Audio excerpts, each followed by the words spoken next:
Hello and welcome to another NASSP webinar. My name is John Norai and I'll be your moderator today. Our topic is Empowering Assistant Principals to Become Principals, and today's presenter is Jayne Ellspermann, 2015 NASSP National Principal of the Year. Jayne's also the principal of Westport High School in Ocala, Florida, and she will share with you what she does to ensure that her APs are ready to lead schools. 15 of her assistant principals have become principals of their own schools. Jayne is also a former law enforcement officer, and she started her career in education 34 years ago as a high school social studies teacher and has been a principal for the past 24 years. She holds a bachelor's degree in psychology from the University of Georgia and a master's degree in education from the University of Florida.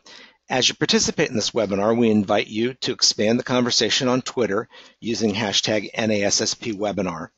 During the webinar, Ms. Ellspermann will invite you to ask questions. You can submit them via the question box, and I will interact with her and bring your questions to her.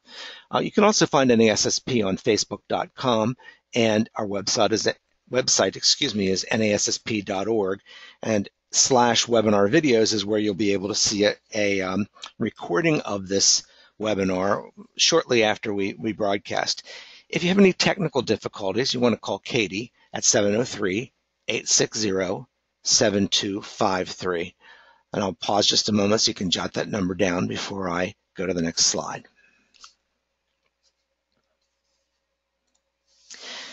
Without further ado, I would like to turn the program over to our presenter for the day, and I will be watching for your questions. Jayne? Thank you so much, John. I appreciate it. I want to go ahead and announce a disclaimer because I am at a working school. This is Westport High School is active. We are currently getting ready for dismissal, so in about 3 minutes you're going to hear a bell ring, and when that bell rings, we're going to be letting our students go. So I want to thank you for being here. The topic is empowering APs to become principals, and basically we're going to be looking at what it takes to become the leader of a school, and we're going to be looking at it from two different perspectives. We're going to be looking at it from the perspective of both the assistant principal who wants to become that principal, as well as that principal who is trying to develop that assistant principal. So we're going to be looking at both sides of this so that we can, at the end of the day, we'll be able to really take a look at what it takes to be a school leader. Now, just to kind of give you some idea about Westport High School and the place where I work every day, Westport High School is a school of about 2,600 students. We are considered a rural school, and we are a 62% poverty, 59% minority. We have a 92% graduation rate, and we were a 2015 International Center for Leadership and Education model school. So we have it's a pretty big place that I work at every day, and also I have to actually make a correction. When we first started talking about doing this webinar, at that time I had 15 of my assistant principals have become principals of their own school, but as of today we now have 16. So I'm very proud that one of my current assistant principals is actually has been named a principal. What I wanted to do is start with this, and this is where part of my passion comes from. I truly believe that when you are given the responsibility of leading a school, that one of the things that you have to do is you have to be that person that develops leaders. And it's not about people following you or following anyone else, but it really is about you having that capacity to build the leadership in your school. Now, when it comes to what is that capacity? What are we looking for? And I have to tell you that when I think about leadership, and you can see on this slide all of these different characteristics of leadership. When we're looking at developing our own leadership, or developing the leadership of others, you have to realize that it's extremely complex. And every person brings their own individual DNA to their role in leadership. And part of the responsibility of a principal is to really identify those areas that an individual has that they have already developed to a really proficient level, and also those areas that there are opportunities for development, and work from that perspective. And as assistant principals, part of that responsibility is to really begin doing a lot of reflection on those areas of opportunity that you have for self-development, because that is the key to being a strong leader, is knowing and understanding what you need to do in order to be successful as a leader. Now when it comes to, oops, back a slide, if I can go back. When it comes to that school leader, one of the things that that you have to remember if you're a school principal or if you are responsible for the development of school leaders is that you are always going to be modeling, whether you realize it or not. Everything that you are doing is showing others how you lead. And so being cognizant that in your role that you have that responsibility and the opportunity to be a leader and to be a model is really an important part of what you do in developing those people that are aspiring to become a school principal. And for assistant principals, this is one, this particular slide I think is really, really poignant, because I don't know that we really discuss that much about the influence that people have around us. And when you think about your, whether it's, if you were a teacher, or if you're a parent, or whatever other roles that you fill in your life, that when you think about the way that you do things, the things that you do, the things that you value, how you do them, are really based on those people that you have spent the most time with in those different capacities. And I think that as an assistant principal who wants to be a principal, you have to really begin thinking about who are you going to be spending your time with? Who are you going to be selecting to be that role model? Because whether or not you realize that people are modeling for you, they are. We are a composite of those people that we surround ourselves with, because we begin to morph certain characteristics, whether it's things that we say, actions that we take, the way that we do things. It all is based on those people that we surround ourselves. So as we are looking at what we do as those people that are modeling, as well as those folks that want to become a school principal, you really have to think about that. Are you picking strong people? Do they have the values that you believe in? Do they what are their behaviors? What actions do they take? How do they respond to crisis? All of those things. We become that average of those people that we are around. So it's really careful that we select. We have to be very careful about the people that we select to want to become. The other thing that is really important as we're working with assistant principals and trying to help them lead into the principalship, and for assistant principals, one of the things that you have to realize is that you have to be the hardest working person on that campus. If you want to be that school leader, you have to understand that people are looking to you to determine how hard they're going to work, what effort are they going to put forward. And I do believe that we become the habits of mind and of action that we do every day. So we need to make sure that as you are working towards a principalship, that you're being that best person all of the time.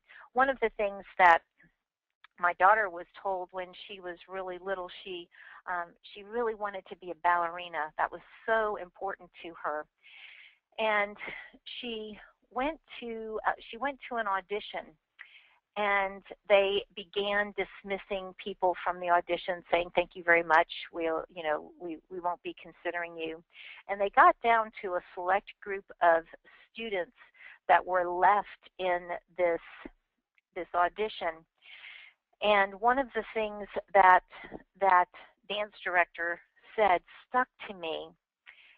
She told those young dancers in that room that they saw many extremely gifted and talented people be dismissed. And some of the better dancers, it appeared that they were dismissed pretty quickly in that selection process. And the dance director informed those young people the audition began in the parking lot.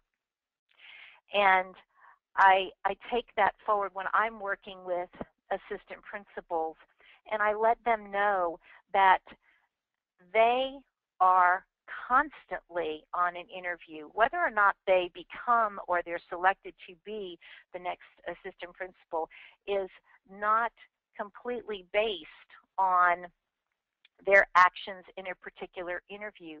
From the moment they started working in a school, their interview began. And I think that that's one of the things that we have to remember, that when we're working with folks trying to help them become assistant principals, or whether you are assistant principals and you want to become a principal, you have to realize that everything that you do, every piece of paper that you turn in, the emails that you respond to, the way that you talk to people in the hall, all of those things will come to play. And so it's important that everything that you do as you are working towards becoming that school leader that you want to be, that you understand that it is part of that collection that you're going to take with you when people are going to consider who do they want to select next to lead a school. Now, one of the things that as an assistant principal, or even a principal, or someone who works at the district level, your leadership is based in two different camps. One is you have a particular positional title. The other piece is what you do and how you respond and how you embrace the work that you do. And I think that it's really important, and something that I work with my assistant principals on all of the time is I tell them that as an assistant principal, you need to understand that the work that you are doing now, people are measuring how that is, how the work that they're doing will measure in terms of whether or not that's someone that they want to work with and for in the future. And sometimes young administrators or new administrators, they are so consumed with the position that they have to really get over themselves. They have to get over themselves and realize that it's not about the position they're in, but the work that they do. And that in order to be an effective leader, it's not about the fact that you are a principal or an assistant principal or even a district level staff person. You really have to minimize yourself. I kind of blatantly just sometimes tell assistant principals that you have to get over yourself. It's not about you, it's about the work that you do, and you will come through that.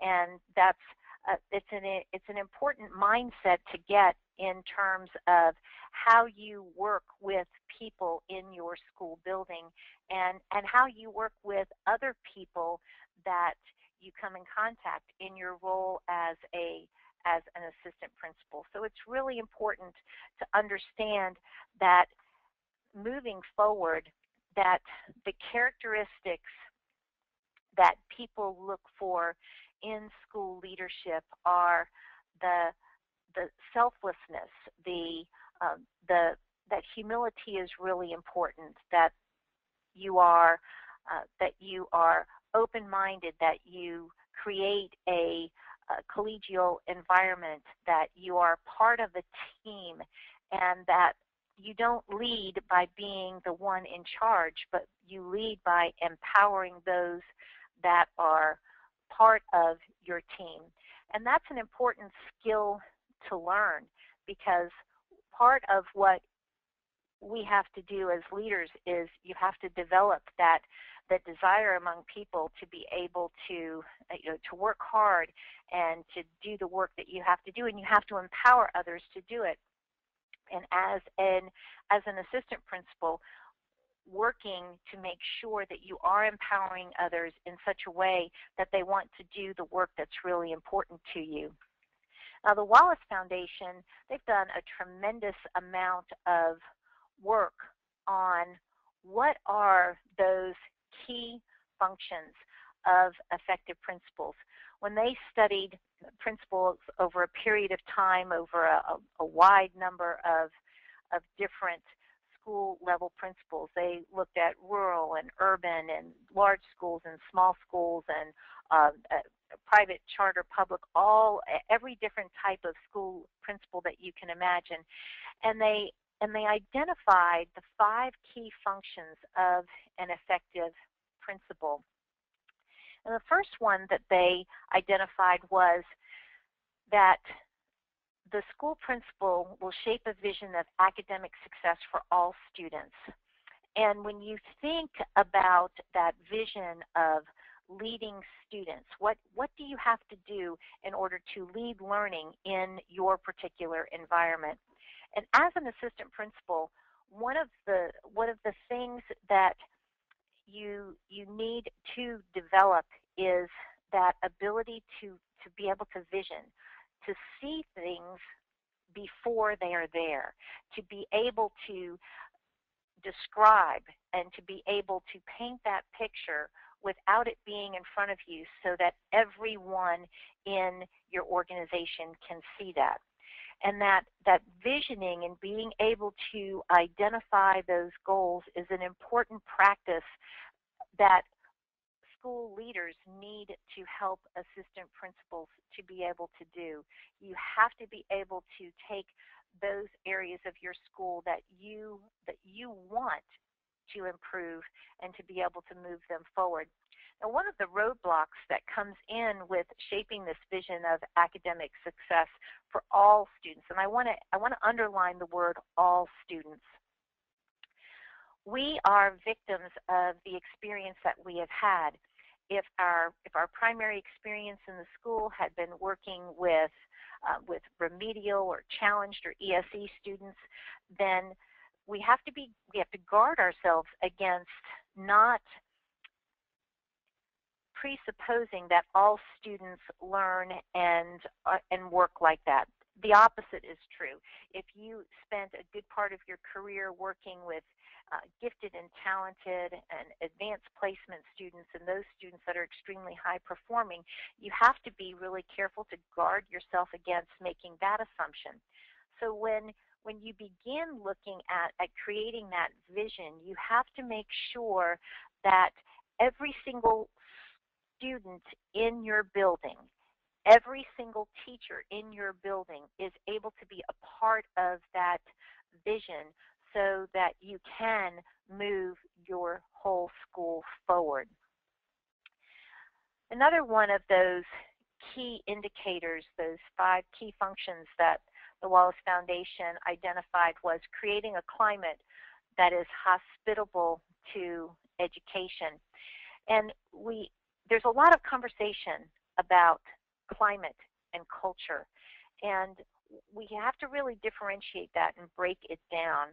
Culture is the way that we do things on this campus. And as a principal, when you are helping an assistant principal identify the difference between that culture, that the way that we do things, because a lot of the work that we do is about the function of the work. But more importantly, and one of the reasons why I believe that the Wallace Foundation identified climate in particular is climate is the way people feel about the school, the environment, and creating that climate where people feel that they're open to education, that education is something that people value, is really an important part of that development of leadership. It's really easy to identify the culture because you have certain things that you do. You have bells that ring. You have all of those. You've got passes. You've got signage. You've got everything that you do. That's the way that you do things. Really helps create that climate, which is how people feel about the school. Now, I know that one of the things that we have to do is you sometimes have to separate yourself from just being focused on how we do things, but really being able to read the teachers and read the students. Are students eager to learn? Are students excited about coming to school? Are the teachers enthusiastic, or do you find that that you're dragging students in, or there's a high absenteeism among the teachers or the students? So you can kind of see where that climate really determines whether or not the students are going to be able to be successful in that school environment. Another one of the key functions of effective principals from the Wallace Foundation is cultivating leadership in others. And that's something that it is not just the school principal's responsibility or the superintendent's responsibility to cultivate leadership, but as an assistant principal, you have to look at the leadership that you are cultivating in others. Leadership is something that is very easy to share and empower others to do. At the school level, assistant principals need to really work on how are you cultivating the leadership of the students on your campus, depending on your responsibilities at your particular school. What can you do to cultivate the leadership in others, encourage students to step up, identify those students with potential? The same things that building principals do with their staff to try to embrace and to encourage leadership in the school, assistant principals need to be practicing that very, very important function of the school principalship by looking for those leadership opportunities for others and really with purpose, very purposefully looking at what you're doing, the actions you're taking to develop that leadership in others. Jayne, before you go on, question, what's an example of how you can give people those leadership experiences if they're in the classroom and you're an assistant principal trying to build that leadership in folks? Sure. I think one of the first things that comes to mind immediately is to help that, to really look at helping that classroom teacher develop the leadership of their students. One of the things that sometimes we do as leaders is we take people's power away, and we do it inadvertently. We do it because we want to save people's time. We want to protect them for various reasons. But if you are working with someone who you believe needs to aspire to become a leader, then I would work with them absolutely on what are you doing to turn over the learning of the content to the students? How are you empowering the students? What are you doing? Are you creating that active learning environment? Are you giving students choices and then helping them navigate through what they have to do? So it is about wherever the individual is at that moment, what are they doing that they can develop the leadership? One of the ways that I identify my assistant principals is by looking at how they develop the leadership of their students. Is that classroom functioning in such a way that you can see that students have been empowered? And I've been an elementary, a middle, and a high school principal, and I can tell you, you can have folks that are working with kindergarten students, and you can see them developing the leadership in others just by the way they organize their classroom, the way their classroom operates, whether they're there or not. That's a true sign of leadership, is can that individual step out, step away, and will that classroom still function? Or if in the case of an assistant principal, if the assistant principal is off campus at a meeting, will the school still function, or will it just roll into chaos because that individual isn't there manning whatever it is that their responsibilities are? And that's why the Wallace Foundation has identified it. It is key when you're operating, in my case, with 180 employees and 2,600 students. If there isn't a significant amount of empowerment, it would be very easy for this place to fall into chaos. And that's why empowering people like to feel important. Students love to have responsibility. Teachers like to have responsibility. People want to feel that their work is valued and that they are capable. And the more opportunities we seek to be able to do that, either in the classroom or with those folks that have already started moving out of the classroom, the better our school will be. Thank you.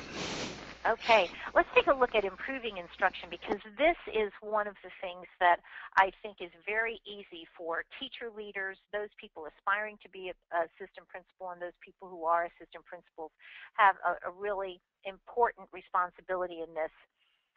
As a school principal, improving instruction has got to be what we are always working on. We've got to, if we have great instruction going on in our schools, our students will be successful. If our students are successful, our society is secure, our future will be bright. All of those things will happen. But instruction is the key. That's the link. So what we do as school leaders in terms of how do we give people feedback on instruction? What are we doing to help teachers understand the impact of their instructions? What are we doing to identify best practices and things that we're doing that, again, empowers people? Let me give you an example of something that I do. Probably one of the best tools that I have that is in my hand constantly is my cell phone. And something that my assistant principals and I will do is we'll literally go from classroom to classroom to classroom, and we'll gather evidence, whether we're looking at student engagement, or sometimes we're looking at those visible learning. What can we see that lets us know that learning is taking place?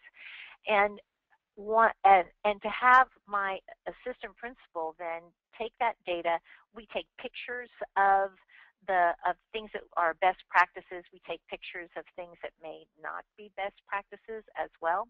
And we take a look at those and then have that assistant principal pull it together so that they can make a brief 5-minute presentation to our staff.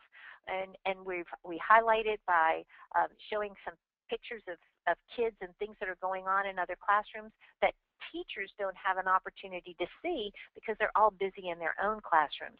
But improving instruction by providing professional development, participating in professional development, and then really empowering our teachers to be a part of that professional development is really a key from my perspective, one of the most important things that we do, because instruction is so vital to our schools and the success of our students. So always looking for ways to improve instruction and doing it in such a way that it becomes part of the culture of your school, and the climate reflects that the people in your school yearn for that instruction. What are you doing? An assistant principal or a teacher leader could lead a book study, and that's something that we do with our teacher leaders. We have them work with small groups of teachers and lead a book study of a book that we might have already read as a school, and that particular and with new people coming on our campus, that gives them an opportunity for leadership and how they are able to communicate what good instruction looks like on our campus.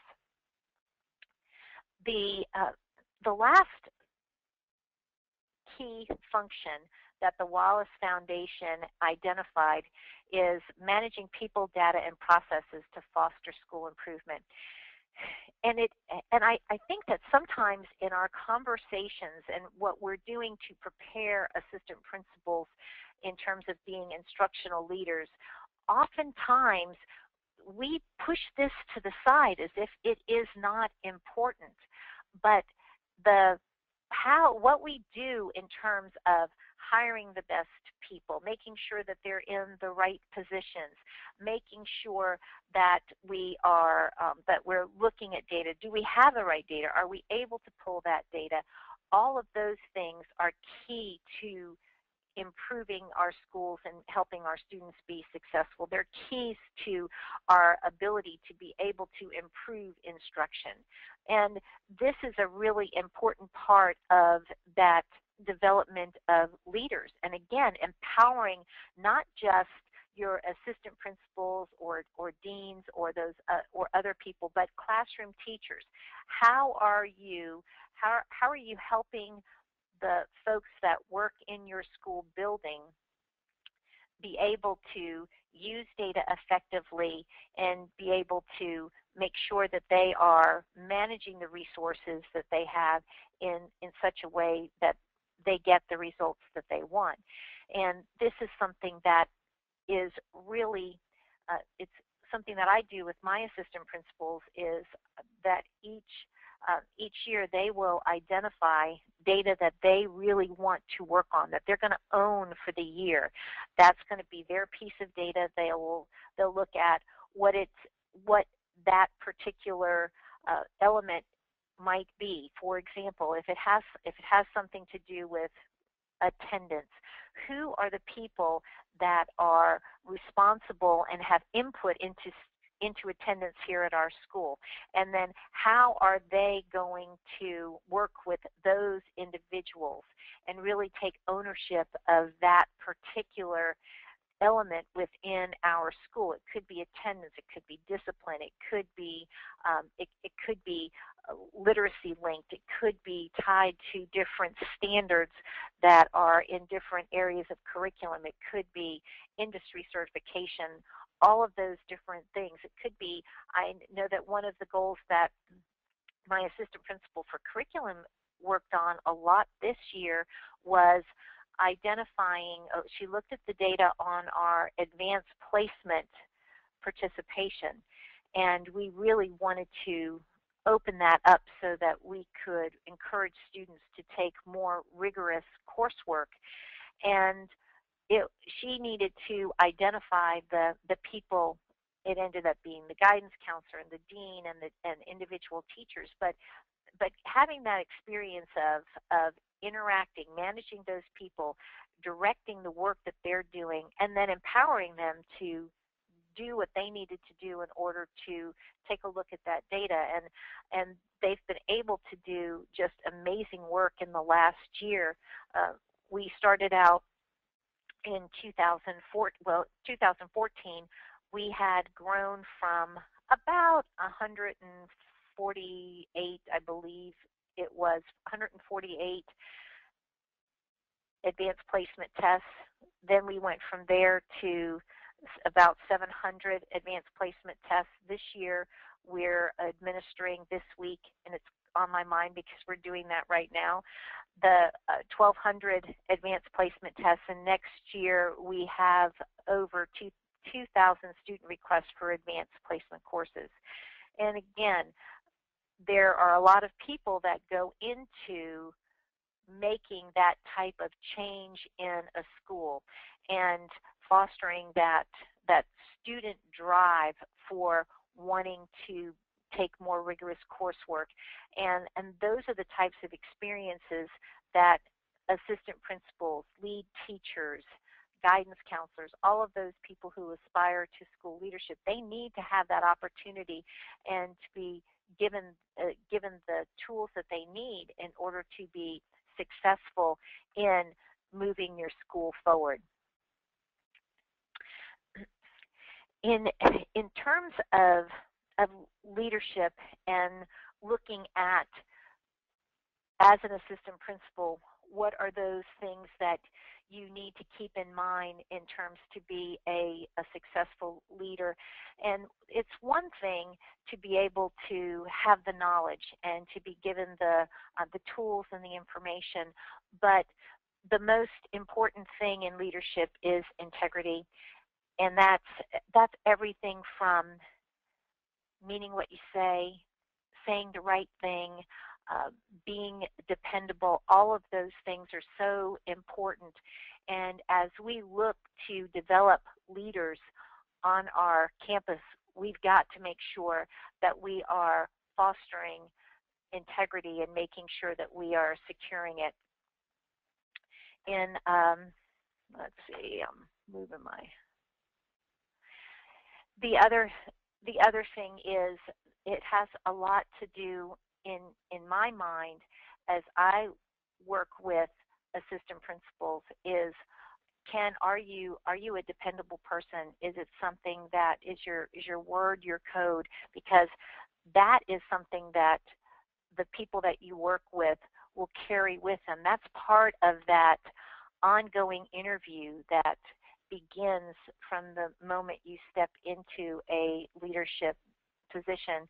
Actually, it starts in the classroom. What type of classroom teacher are you, and what does that say about how you will lead, and whether or not people can, and your entire school organization can depend on you.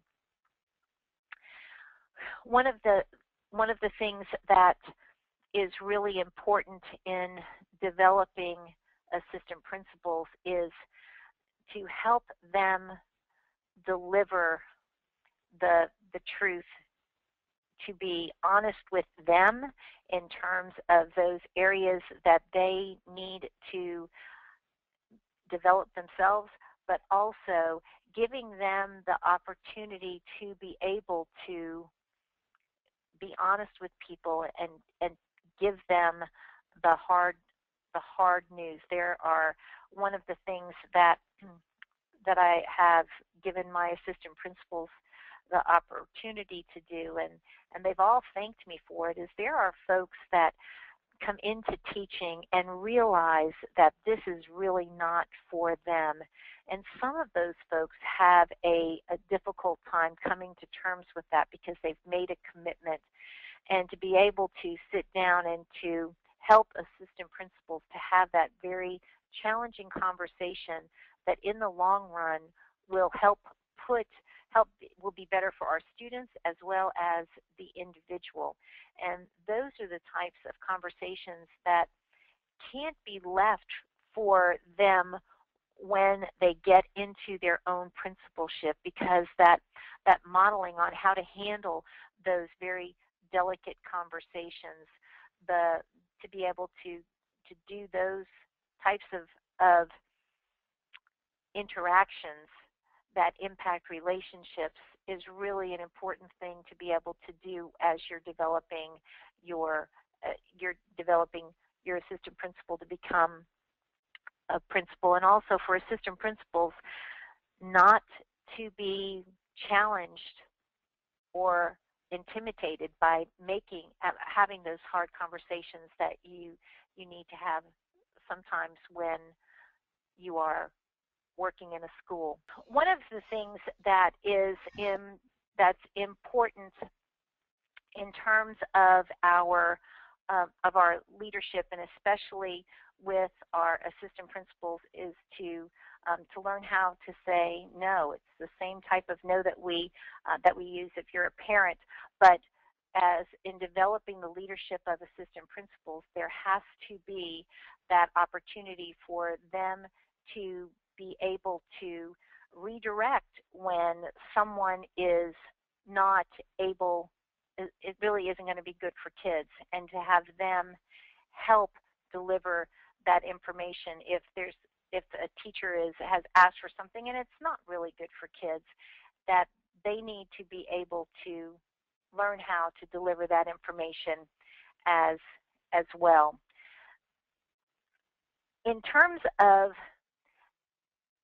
principals working with assistant principals and assistant principals who are working on developing their own leadership, we need to create opportunities for our assistant principals to be able to be in a position where folks that might be making decisions about their future will be able to see them in action and be able to see them. And assistant principals, you have to create opportunities for yourself to volunteer, to be on district committees and those types of things. And I really work hard at making sure that my assistant principals are given opportunities to be able to be United Way chairpersons for the district, or all of those other things that will allow them the opportunity to be able to display their leadership. The other thing that is important for assistant principals to be able to do is to develop relationships with other people. I happen to be in a large district, but if you're in a small community, it's about giving your assistant principals the opportunity to make those calls to the folks in transportation or to the people that make the repairs, and have them have the opportunity to be developing those relationships. You already know these people if you've been a school principal for a while, but what can you do to provide your assistant principal with that opportunity to develop relationships with other people in your district, in your community, so that they're seen as a school leader.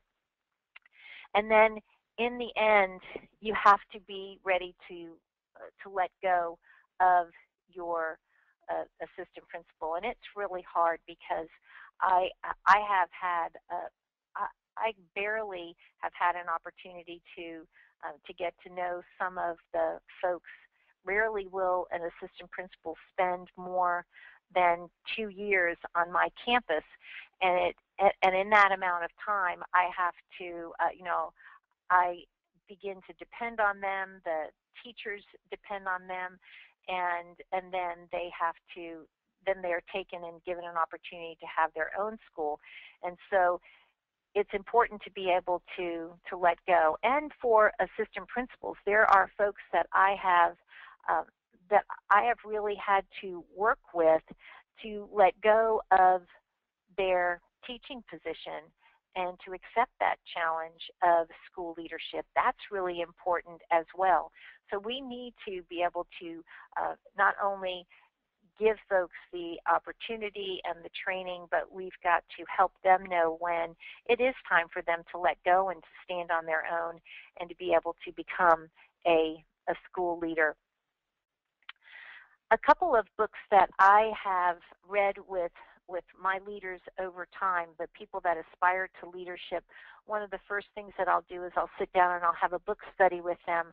And I really like looking for books that are outside of education, because we're really familiar with education, but when it comes to looking at developing yourself as a leader or developing someone that you work with as a leader, one of the John Maxwell, anything by John Maxwell and leadership. He is an outstanding author, very easy to read, but very specific about how to reflectively look at your own leadership.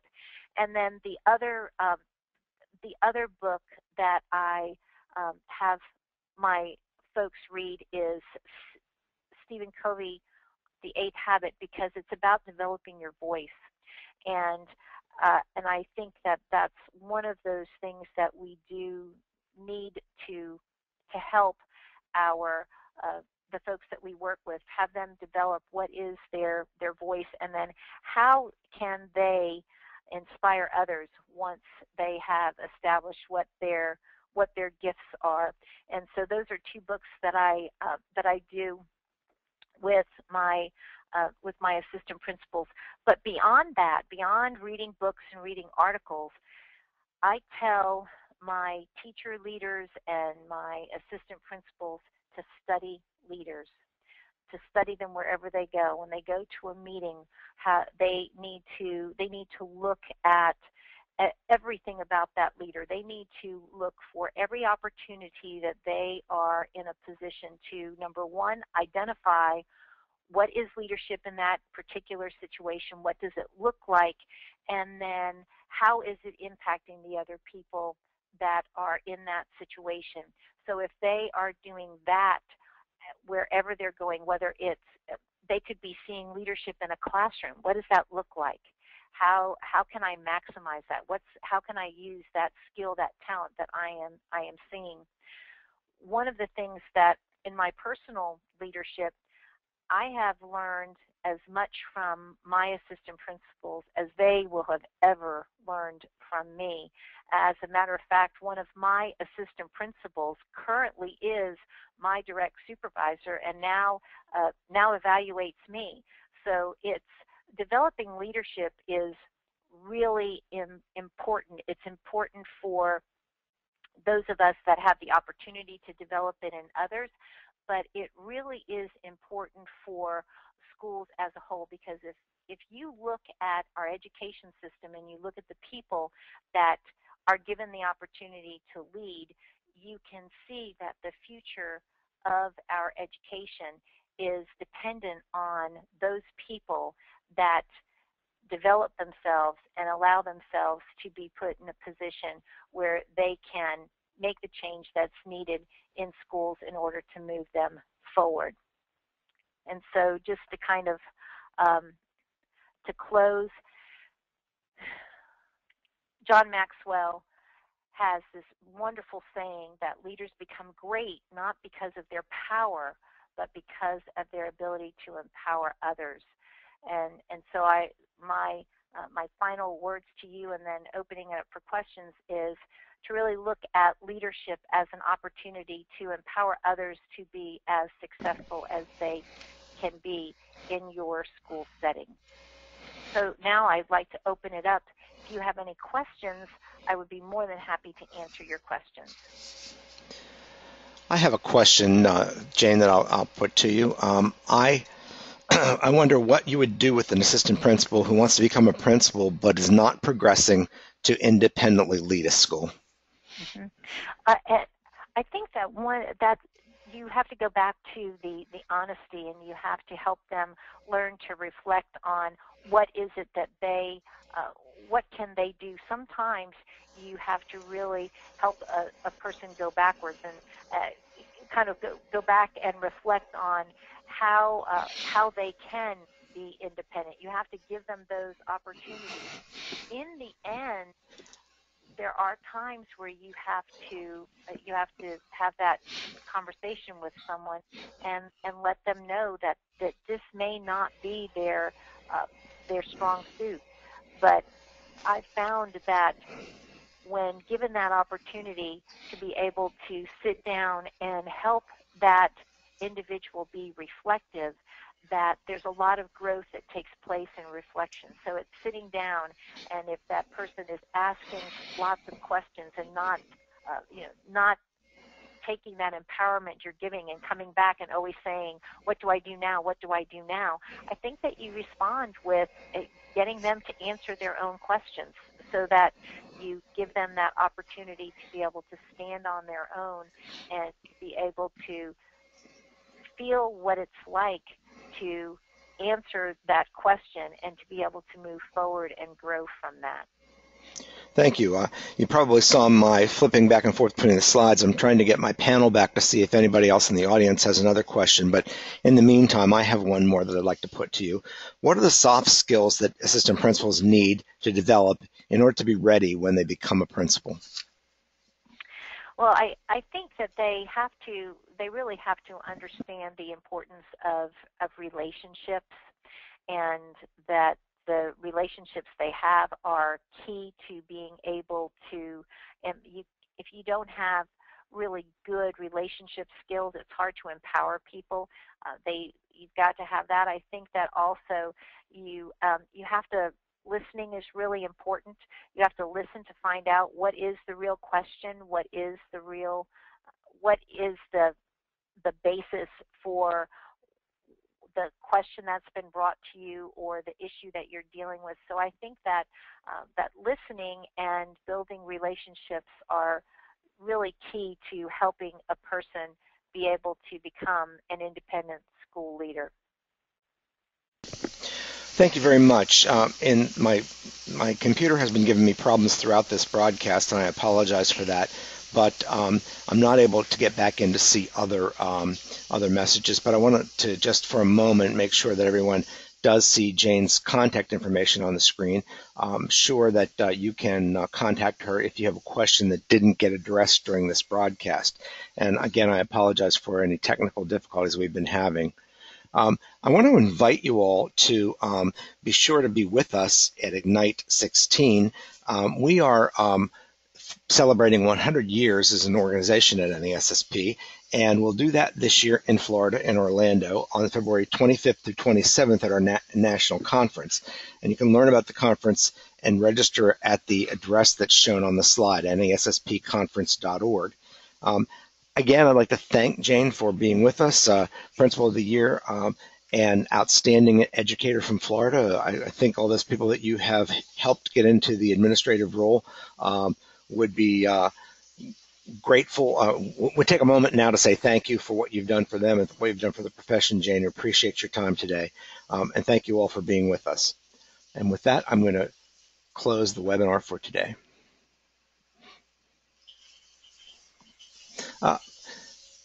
I just found some questions. Jayne, are you still on the line? I'm still on the line. Well, let me ask you some questions while you're looking at my sailboat instead of the slides, okay?